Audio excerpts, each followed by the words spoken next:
Bonjour à toutes et à tous. Je me présente.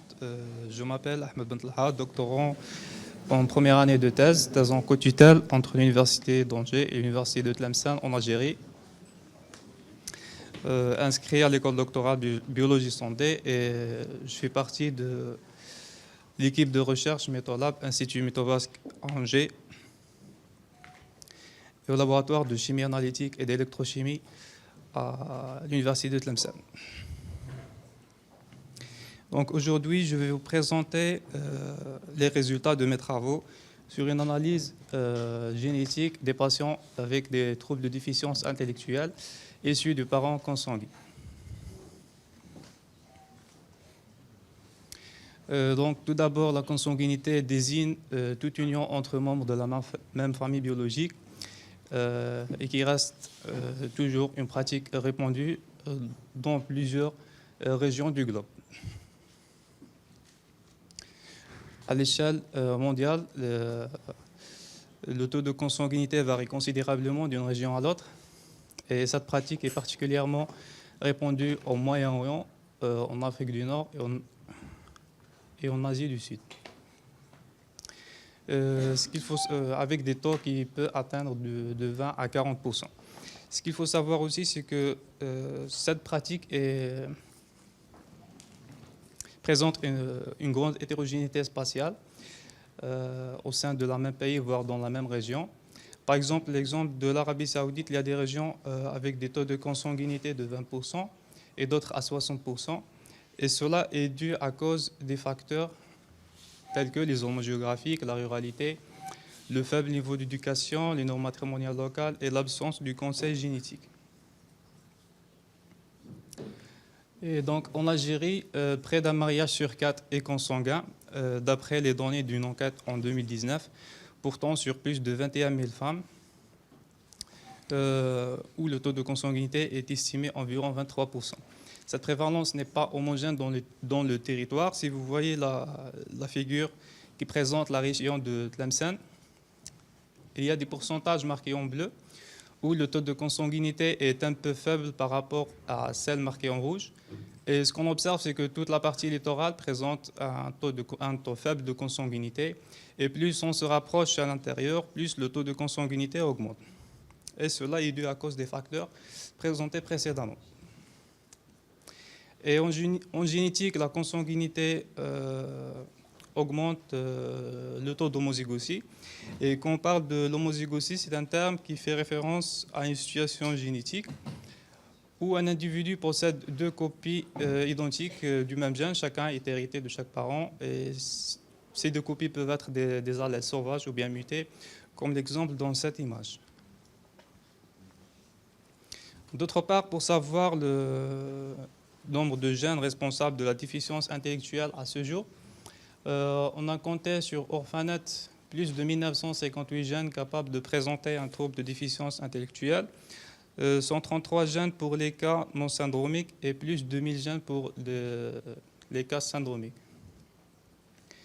Et à l'aide de l'outil Metascape, qui permettent de visualiser la distribution de ces gènes selon leur voie de signalisation et leur tissu d'expression, on observe que la grande majorité est impliquée sur le développement cérébral, les céliopathies et le développement des organes sensoriels. Donc, dans ce travail, je vous présente 9 familles sélectionnées et recrutées, des familles consanguines avec des enfants malades. Le TDI, trouble de déficience intellectuelle, c'est souvent le symptôme en commun. Par exemple, vous voyez cet exemple de cet arbre généalogique. Il y a 4 enfants, un décès, 2 filles malades et juste une seule fille saine.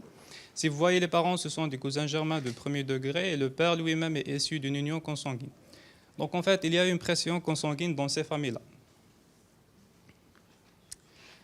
Par rapport aux symptômes de ces malades, le TDI, trouble de déficience intellectuelle, c'est souvent le symptôme en commun. Il y a d'autres symptômes qui sont rajoutés à cela, tels que la surdité, surtout l'épilepsie. Presque la moitié des patients avec TDI présentent des crises épileptiques de sévérité variée selon le cas. Et pour chacun de ces familles, on a recueilli les données cliniques grâce à des questionnaires préétablis, les arbres généalogiques.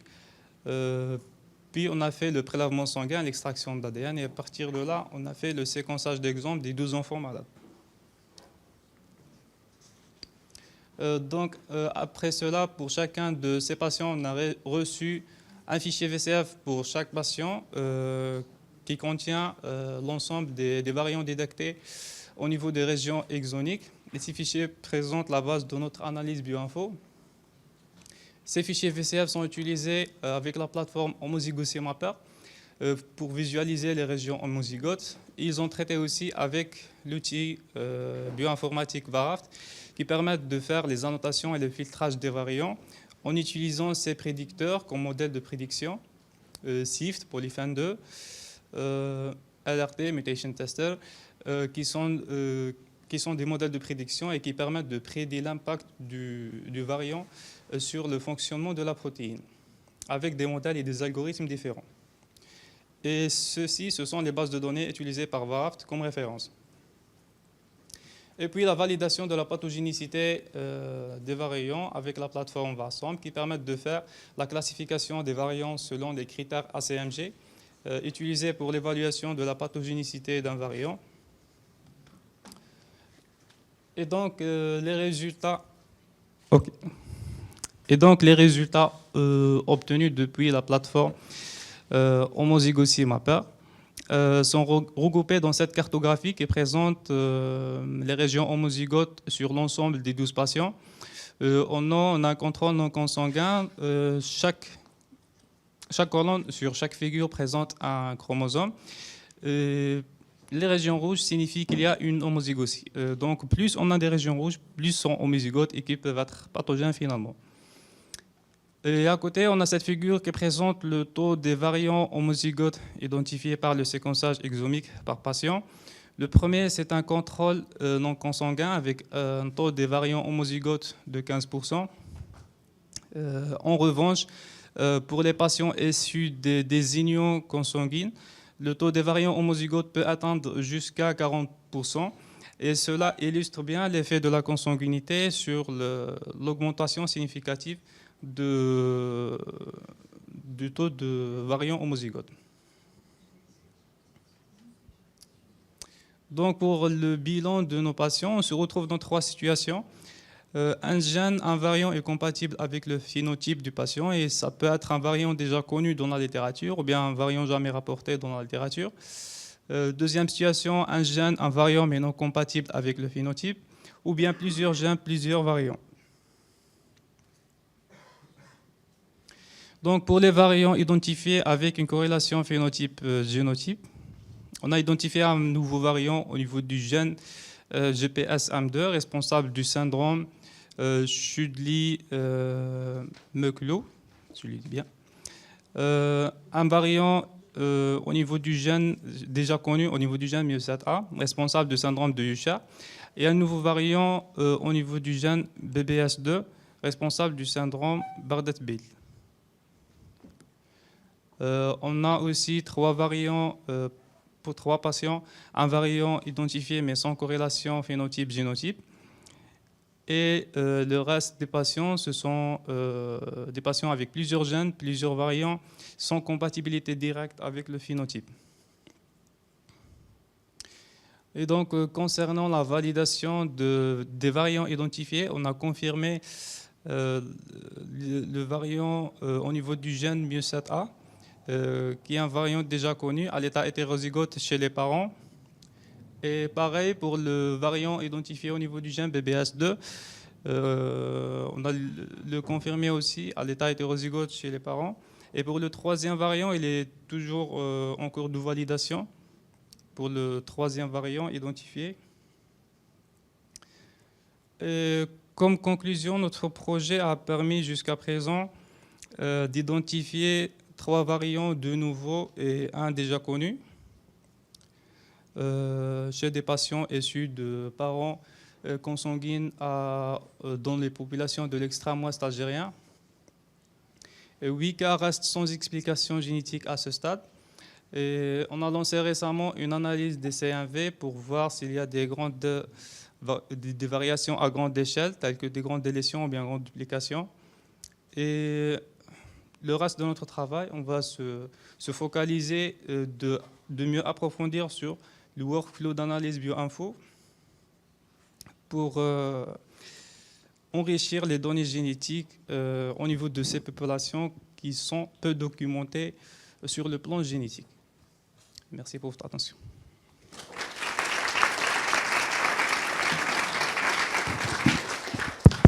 Merci beaucoup, Ahmed. Est-ce qu'il y a des questions dans la salle ou dans le chat? Laurent?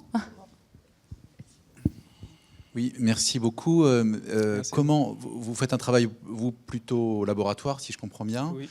mais comment vous récupérez les données cliniques de ces patients? Ils sont examinés.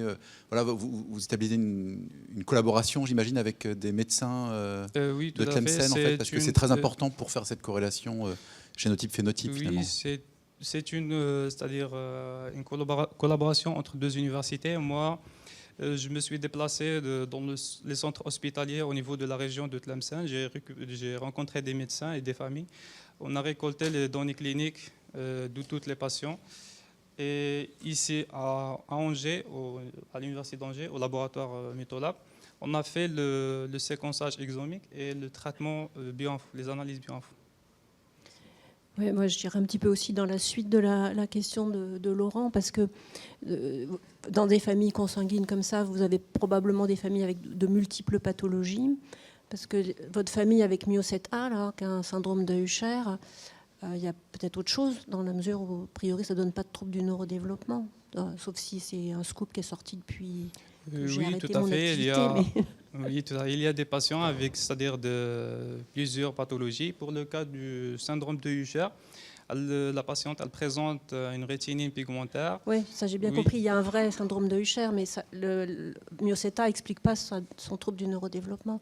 Donc il doit y avoir autre chose. Parce que... Non, justement, c'est le variant qu'on a identifié. C'est un variant, c'est-à-dire déjà connu dans la littérature et qui présente ce syndrome avec ses phénotypes cliniques.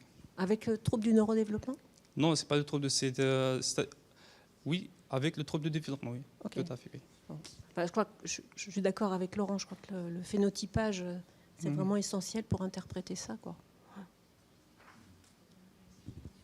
Merci. J'avais une petite question sur les bases de données. Est-ce qu'il y a des bases de données spécifiques pour filtrer les variants spécifiques à la population algérienne? Non, Gnoma, en Algérie, il y a vraiment très peu de données génétiques au niveau de ces populations. Donc, on a vu il y a des données génétiques au niveau de la population marocaine. Il y a c'est-à-dire comment dirais-je, une compatibilité avec les populations de l'extrême-ouest algérien et la population marocaine. Il y a une vraie approche, c'est-à-dire génétique. Ce sont presque la même population. Et on a, c'est-à-dire basé sur des études dans les populations marocaines qui ont identifié, c'est-à-dire ils ont utilisé des panels, on a utilisé les mêmes panels parce que ce sont presque les mêmes. Okay, donc ce sont des bases de données internes? Oui, c'est ça. Oui. Ok, merci beaucoup. Merci à vous. On va passer à la présentation de